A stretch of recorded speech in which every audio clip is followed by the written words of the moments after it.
Byrne, and we have come west this month, our first visit to the Perth Writers' Festival, which has provided us with a fresh crowd of book lovers. Thank you so much, it's great to see you.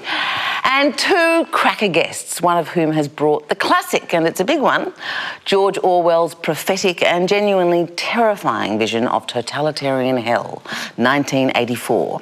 But before we go there, hell on a domestic level with Jeanette Winterson's Why Be Happy When You Could Be Normal, which would be a shoo-in if they handed out awards for arresting book titles.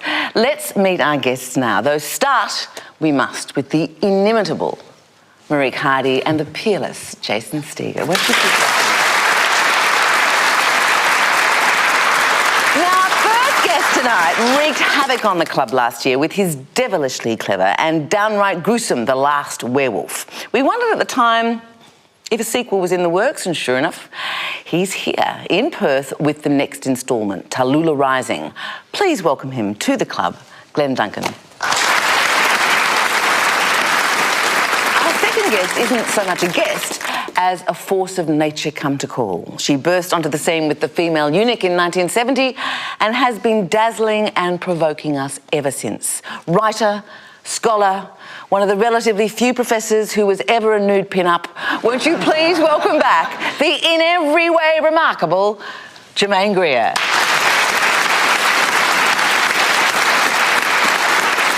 To the books. And I remember thinking, what a strange upbringing Jeanette Winterson must have had when I first read Oranges Aren't the Only Fruit. But if we're to trust her memoir, Why Be Happy When You Could Be Normal, the truth is even stranger than the fiction. In a bleak dormitory town in England's industrial north, a working-class woman who loved God and hated books adopted a 6-month-old baby. Mrs. Winterson hoped the child would become a missionary, but the devil, she claimed, led her to the wrong crib. At 15, daughter Jeanette outed herself as a lesbian and then went on to become a famous writer, fictionalising her extraordinary childhood in her first award-winning novel, Oranges Are Not the Only Fruit. Now, this memoir tells the true story of how her early experiences impacted on her life and her work. Yeah, so what do you think of Why Be Happy When You Could Be Normal, which is what her mother said when she walked out the door at the age of 16, Jeanette was, when she left home? Well, I'm like you. When I read Oranges, I sort of wanted to know more about the mother. And, I mean, it's a fine example of the real life person being more bizarre than fiction. I mean, you couldn't invent somebody like Mrs. Winterson. I thought that it's a very funny book. It's excruciating at times. You wince when you read it. It's also a surprising book because I didn't expect it to go in the direction that it goes in the second half when she pursues her real mother. Well, in fact, in lots of ways, I reckon it's like two books with a 25-year gap in the middle. But Marieke, first reaction? I think the problem for me was the writing. It felt like I was reading her notebooks. There was such a disconnected, I've had a vague idea about this. She'd reveal these really startling truths about her upbringing and this, domestic violence, and then go into this quite nostalgic things about toys or books she used to read. And I found that both things separated, they lessened each other, lessened the power of each other. So when she'd go into these romantic passages about books, and then chop into something quite harsh domestically. I was left all night on the doorstep. And here's another thing about Sinbad. You just sort of thought, oh, I don't quite understand where she was going. So I found, and she actually acknowledges that her style is very choppy because of the way that she read and because that's the way that she writes. But I found that detracted from the book as a whole. Glenn, what did you think? I thought that the alleged selling point, given that we've had a lot of the material already in Oranges Are Not the Only Fruit, which I had not read when it first came out, but I read it immediately before reading this one, and a lot of the material is actually repeated in one form or another. And the alleged selling point was that this book was going to deal with the search for her biological mother, as well as, additional stuff about the woman who adopted her. And I actually found the search for the adoptive mother the least interesting part of the book, in that it didn't seem... Her style actually seemed to change. The first 2/3 of the book, which is sort of Orange's Redux, She's got this, as you say, quite choppy style, and you get these lovely essayistic asides and little meditations on literature and did you like that language. bit? 'Cause I think all of that was very sympathetic, I thought. But then when you get to the narrative proper, as it were, which is really only the last narrow third of the book, that drops away, and for me it became less interesting. But in its little gems, I thought it was fantastic. Germaine? Well, Oh dear. I think this book, and Oranges Are Not the Only Fruit, belongs to a strangely female genre, which I call the lying autobiography, where you give an account which is self-serving in lots of ways, and she keeps telling you, this may not have happened, this may be an invention. She does it all the time, so that even the memoir is novelised, and she calls the Oranges Are Not the Only Fruit, she says, it's a novel. Well, if it is a novel, I have to say, why is Constance Winterson called Constance Winterson? That's a real person. I think I may write a novel called Constance Winterson's Revenge. Because if you Google Constance Winterson, do you know what you'll find? You'll find a very funny little piece of information about a man who bought a stack of sheet music, dance music, and it had all belonged to Constance Winterson. Not a word about playing dance music on the piano. She's always playing hymns on the piano. In other words, I mean, this is a personality which is huge. It's so much bigger than Jeanette's that she can't leave it alone. And she has a good deal of guilt about the way that she has streamlined her account. This woman loved her. I don't doubt that at all. Adoptive parents do love children. But she believes from day one that she is unloved. That becomes her theme. But that's her and I'm not wearing it. I'm not buying it. But surely isn't it for Constance Winterson, during her lifetime, she's gone now, to have written that story? I mean, isn't Jeanette allowed to own her life or own her anxieties and her feelings of... She actually says that her mother was extraordinarily important, and in fact she says... She couldn't have been. She's my monster. She may have been a monster, but she was my monster. No, that's right. She couldn't have been. She couldn't. But she does give tribute to her. She does. I mean, she says here, and I do really know that Mrs. W gave me what she could too. It was a dark gift, but not a useless one. I mean, she says in here that this is a version. She goes throughout the book, she says, this is a version of what happened. And in the next book she writes might be completely different. Look, I might be hot about this because my name has been used in 9 books already, and I'm made to say things I've never said, wear clothes I've never worn, have sex with people I've never met. It just goes on and on and on, and I think, you useless parasite, why couldn't you make up your own character? Why do you have to suck the marrow out of my bones? Why am I going to be... I can remember being asked, what's Clive James like in bed after May Week was in June? I have no idea what Clive James is like in bed. Why would anybody... Yeah, no, but I know, I take your point. That completely understandable that you would have, that would be a tender point. I actually get that, and that a memoir is an unreliable thing, to quote Clive James. But the thing is, do you think that she's being so unfair that, in fact, it has no validity, the book? Look, the trouble is that once you create a text, you've given a different kind of reality to something that was accidental, real, earthly, that lived and died and suffered and so on. The text has a kind of immutability and a kind of authority that actually obliterates the real person. There is no way now that Constance Winterson can rescue herself. She is not a writer. And that's another thing that annoys me, that Jeanette thinks being a writer means that you're something extremely special and you can take all kinds of liberties.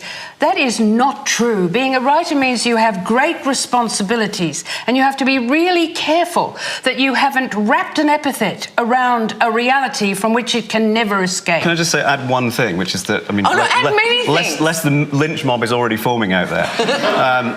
One of the things that is terrific about this is that it's a great celebration of reading and that quiet relationship that often lonely or weird kids have with the world of books. It's a fantastic hymn to that, I think. There are so many just small reflections on moments of discovering a piece of writing or a novel or whatever. And it's actually a kind of emotional refresher course in that way. It really reminded me of what that relationship with reading was like when it first began. So there is a sort of, to the extent that there's a romantic element to the book, it's that one, I think. Did you see, which Germaine obviously didn't, did you see affection in her portrait? It's really hard to say. I mean, there were several instances where she's talking about Mrs. Winterson, and I don't think she could be funny about that in the way that she is if there wasn't some affection. I must admit, can I just remind you of the gym bag that was embroidered by her mother and that she used to take to school? The summer is ended and we are not yet saved. It was on the gym bag. I love that. I think all the pineapple for her, the friend that she presumed was from Africa, and everyone there liked pineapple, so she just fed her pineapple constantly. That felt like sort of a warm-ish family anecdote, but she's such a cold writer. I find her just such a cold writer. So I didn't find it funny at all because she seems like such a cold, prickly character. What about this bit, though? I thought this came across with affection. We were not allowed books, but we lived in a world of print. Mrs. Winterson wrote out exhortations and stuck them all over the house. Under my coat peg, a sign said, "Think of God, not the dog." Over the gas oven on a loaf wrapper, it said, "Man shall not live by bread alone." But in the outside loo, directly in front of you, as you went through the door, was a placard. Those who stood up read, "Linger not at the Lord's business." Those who sat down read, "He shall melt thy bowels like wax." In the outhouse. This was wishful thinking. My mother was having trouble with her bowels. It was something to do with the loaf of white sliced we couldn't live by. See, would you see affection in that, or is that just all mockery? Is any of it true? It's a version. It's a version. I mean, memoir has become unreliable. Well, we're getting him, but because now you daren't write a reliable one. But the problem is this: you have to understand when you turn anything into text that you have falsified it. You've used a principle of selection. You've made a kind of sense that in reality it doesn't make at all. And you have to be sensitive to this, and you have to be sensitive to what that might involve for the people and the places that you've used. I mean, I take on board what you're saying, but let's assume half of it happened. That's more than enough to get Oranges Are Not the Only Fruit off the ground, and more than enough to get this off the ground. Yeah, but I think there's another half. And probably another 2/3. If you think about it, she started preaching when she was a little girl. She must have been their ewe lamb, you know, this little thing that went and gave her own version of the Word of God, who would have turned on to those texts because she's very sensitive to them, to the authorised version and the actual language of the Bible. And she's actually preaching until she's, 12 or 13. They must have been so proud of her. And the fact that there are photographs of her and that her clothing is carefully chosen, and that the actual framing of the photograph is an act of love. There's a whole dimension to that relationship that isn't there. Likewise, with her birth mother, she wants to believe that her birth mother really loved her because she breastfed her and kept her for 6 months and all of that. And it's that whole thing about, am I loved? Am I loved? Am I loved? There is no answer to that question.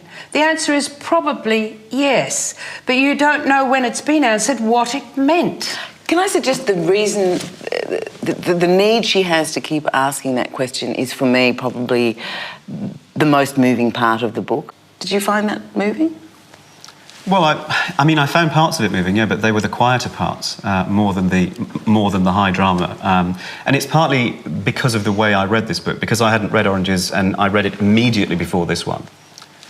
It was an overload. I mean, you know, that's a lot of Mrs. Winterson to take in one hit. Very chuffed so you did. Thank you so much. It's very responsible that you read both of them. Unfortunately, I read them in the wrong order, and now I can't quite separate them. They've kind of melded a bit. I think it is about the way you feel you've been treated. I mean, I'm just saying this, I suppose, because I am riddled with anxieties and fears and narcissism and, you know, irrational hatreds, and I think I was loved. So God only knows what it must be like to be Jeanette. So I think there's a degree of entitlement there, yes. I mean, obviously you want to try and treat people carefully, but not if you feel they've effectively brutalised you. I would recommend it, but as you can hear, it generates As all memoir does, when you think about it, very divergent views. Time now to look at what we have been reading over this past month, and I'll start with you, Maureen. Well, I only bought this yesterday. It's been recommended to me by hundreds of friends recently, but Caitlin Moran's How to Be a Woman, and I read it in one go. It is just such a funny, incredible book. I'm madly in love with her. You have to get her on the show. It's just a really funny book about feminism. She's 35. I don't know, I think she's quite big in the UK. I think she did some sort of television presenting and wrote for Melody Maker, but she's just a really strong, funny writer, and it's just a fantastic book. Do you want to give us very quickly what you've been reading too? Well, this is a bit embarrassing because I'm having to sort out the notes for my new book that's coming out in Australia in September. So I've been reading myself. Was narcissistic what we were talking about? No, but the book is actually about the rainforest. It's not about me. Yeah. And I have to try and get the note. It's going to be e-published principally because that's good. I like not killing trees to make books. But I have to think of ways of making the notes reader-friendly for people using a Kindle or an e-book, which is doing my head in, frankly, but I'm getting there. Accept your note. Indeed. You don't have to have read anything. I just finished a book called After Midnight by a woman called Irmgard Kuhn, who it was written in the late 30s, early 40s. It's about some couple of German girls and their boyfriends in Frankfurt, and Hitler's just been in town. She lived with the great Austrian writer Joseph Roth for the last 2 years of his life. And then she faked a suicide and went back to Germany in the early 40s, which was a remarkable thing to do, and lived, survived. To do in any country. Survived, because the authority, I mean, she was banned there, but the authorities thought she was dead and she went back. Okay, and you've enjoyed it? I did, very much, yeah. Glenn? I also, rather embarrassingly, am at work on a new book, and I try not to read anything contemporary while that's going on, lest somebody's great style rubs off badly. But the last thing that I read before starting work on this was actually The Turn of the Screw, which I'd never read before, and which I have to say, if people haven't read it, it's one of the most insidious, obliquely creepy stories that exists. So I recommend it. Mm-hmm. And I've been reading P.D. James, Death Comes to Pemberley. The conceit here being that Lizzie Bennet and Darcy have been married for 6 years. They have a couple of kids. They're living really happily at Pemberley. And one night, a carriage comes up to the door, and inside is Wickham, the egregious and horrible bounder to whom Lydia Bennet is married, and he's covered in blood, and he says there's a body in the woodlands at Pemberley, and it looks suspiciously like Wickham may be the killer. And P.D. James solves the mystery, and she writes in pitch-perfect Austen. It is just all about fun. She has fun, you have fun reading it. Death Comes to Pemberley. Now we're going to Glenn's favourite, a book that has brought more words into the language than almost any other work of fiction in the past 100 years, I think. Newspeak, Doublethink, Thought Police, Room 101, and of course, Big Brother. It is George Orwell's 1984. Under the ever-present gaze of Big Brother beamed on telescreens throughout Oceania, Winston Smith, a member of the Outer Party, works at the Ministry of Truth correcting historical records. Confused by Doublethink, he secretly keeps a diary outlining his disillusionment with the party. When he meets and falls in love with Julia, Winston's thought crime is exposed. Their affair lands him in Room 101 at the Ministry of Love, where he must face his worst fear and either fight or finally yield to Big Brother. Okay, Glenn, it's a book that we all think we know. Tell us why you love it. I think just because it's very rare that a book becomes the last word on its subject matter. And I think this is one of those books. It's very difficult to imagine sitting down and saying, I'm going to write a dystopian novel about totalitarian... Oh, wait, no point. There's no need for another one ever, because this has the whole lot. It's huge. I mean, it fell like a slab of stone into my reading life when I was about 15 and has just stayed there like a monolith, and it will be there with me until I die.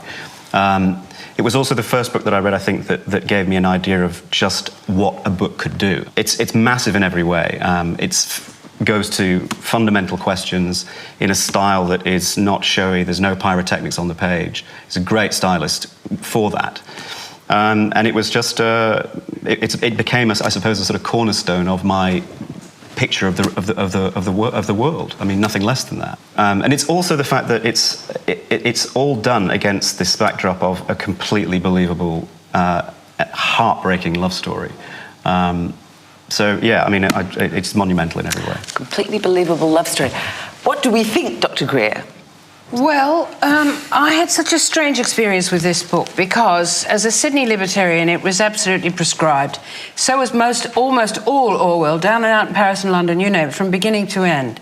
And I've always loved Orwell as a stylist because it's the stylist with no evident style. And that's quite opposite from Jeanette Winterson because, you know, you're getting style flung around your ears the whole time.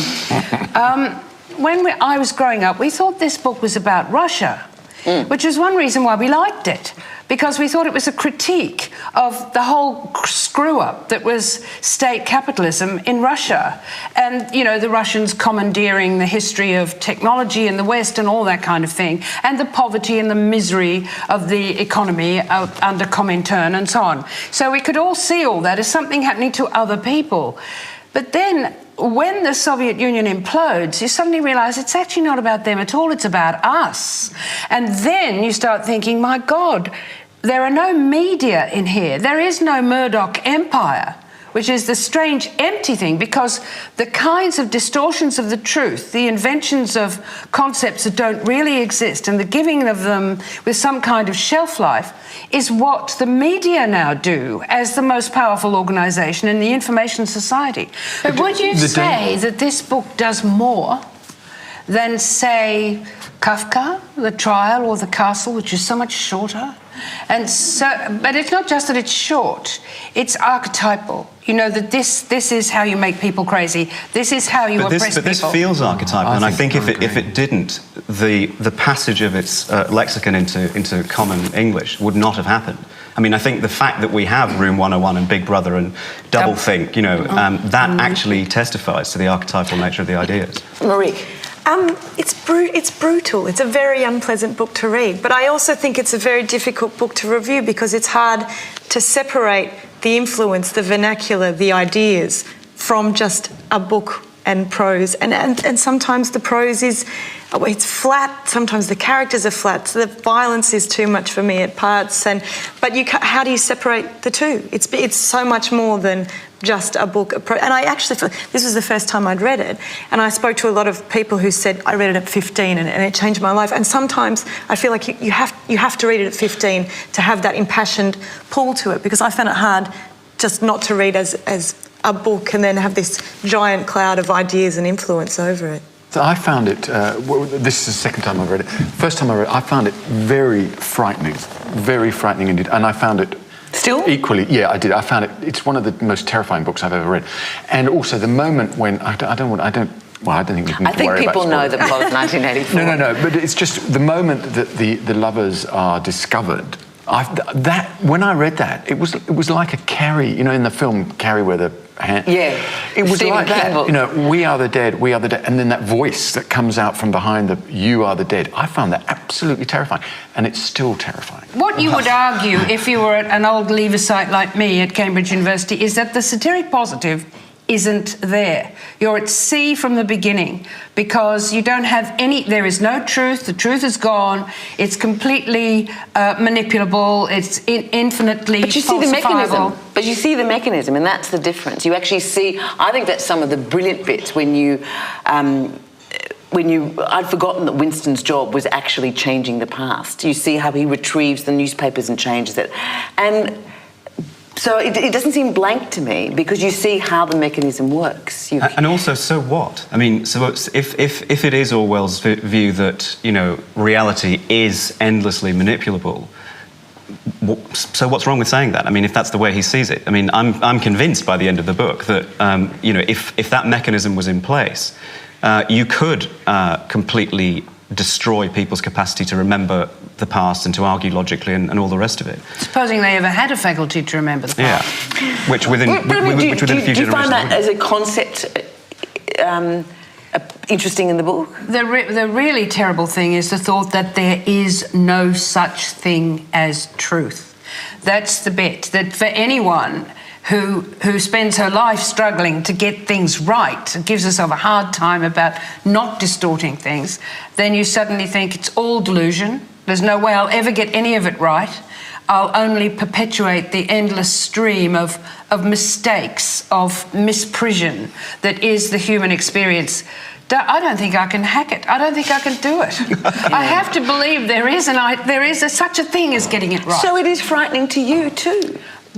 Bleak, grey, extraordinary, not a beam of light. I couldn't disagree with you more about the coldness and the extent to which it's not a human or physical or in some way warm narrative, because actually against that backdrop, there's an incredible amount of the body in this book. I mean, unfortunately, because by the time you get to Room 101, you are in Winston's skin. I mean, I felt like that from very page. difficult experience. I felt like that from page one, including throughout the relationship with Julia. So I actually thought that because of the backdrop, the small sensual touches, I mean, even the descriptions of real coffee and eating a piece of chocolate were incredibly powerful, and I felt completely in Winston's skin in a really physical way, and that's what makes the ending so unbearable. See, I certainly didn't from page one, but you're right, in the torture chamber, almost too much so. It's an unbearable passage. It is endless.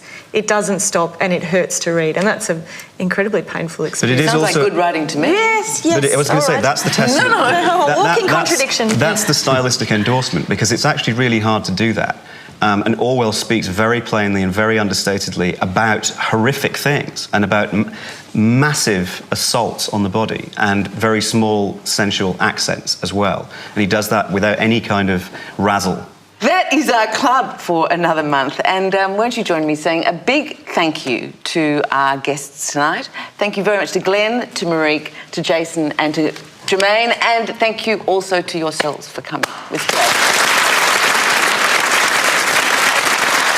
Next month, we are looking at a just-published novel set even further west than here, on a remote island where a good, conscientious lighthouse keeper is about to break the rules and discover the consequences. That's The Light Between Oceans by newcomer M.L. Stedman. And a very modern classic next month. You may not agree with me, but I am bringing, and no Chianti jokes, thanks, The Silence of the Lambs. That's right, Hannibal will be in the house.